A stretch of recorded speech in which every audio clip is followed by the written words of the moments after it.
Ladies and gentlemen, Confucianism. 5 constants, 5 bonds, 5 classics, 1 righteous way of life. Presented by Bradley Rindos, Ashley Petersen, Ryan Sherman, and sponsored in part by Brad Rindos Studios. This is Confucianism. The way. But the way of what exactly? Confucius, considered to be one of the most educated men of his time, founded Confucianism around 520 BC. Confucianism is sometimes viewed as a philosophy, sometimes a religion, but either way is one of the greatest perspectives about life known to man. Did you know that chopsticks were invented because Confucius believed having knives at the dinner table suggested violence? Neither did I. Confucianism is interpreted to have 5 constants, 5 bonds, and 5 classics. Along with these principles, Confucianism calls for followers to worship a god named Taiyan, which translates to the Great One. Taiyan is said to symbolize the source of reality, the cosmos, and nature. Sacrifices to other gods within Confucianism have an ethical importance and are said to generate good life. The reason why Confucianism is so successful in China and other nations too is because of the 5 constants, sometimes known as the traditional values or virtues, which have been adopted by many Chinese to be the laws of life. The 5 constants are benevolence, righteousness, propriety, wisdom, and fidelity. Benevolence. The first and most important constant, it conveys the need of love for people that a successful life and civilization require. Righteousness. Otherwise thought of as being ethical, righteousness houses the idea of being fair and treating all humans equally.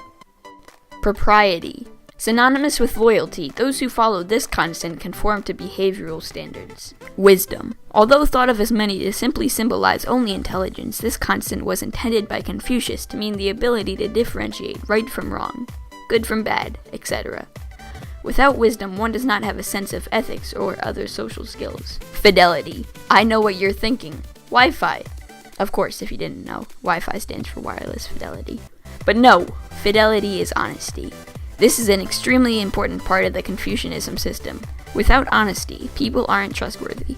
And when people aren't trustworthy, civilization falls. Confucius also created a hierarchy system, which describes who has power over another.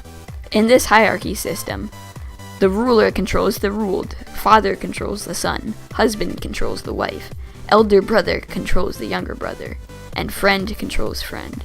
As seen through these points, with the exception of friend to friend, a respect for one's elders is highly stressed. So all of these revolutionary concepts, but one outlying question: how was Confucianism taught? Glad you asked, Brad.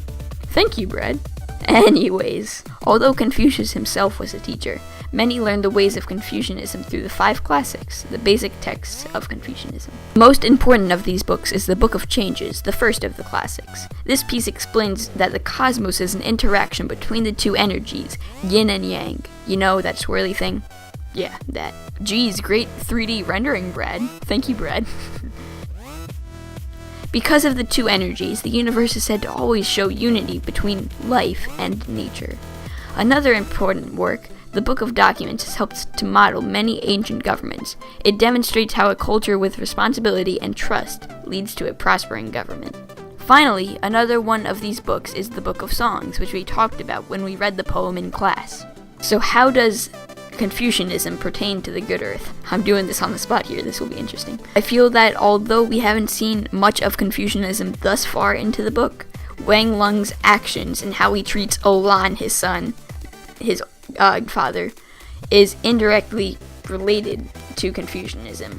He lives his life by the laws of Confucianism, even though Buck hasn't directly mentioned Confucianism. So, to conclude, this is Confucianism, The Way, by Brad Rindos, Ashley Petersen, Ryan Sherman, and sponsored in part by Brad Rindos Studios. Thanks so much for watching. Alright, that's a wrap. Yay! Peace.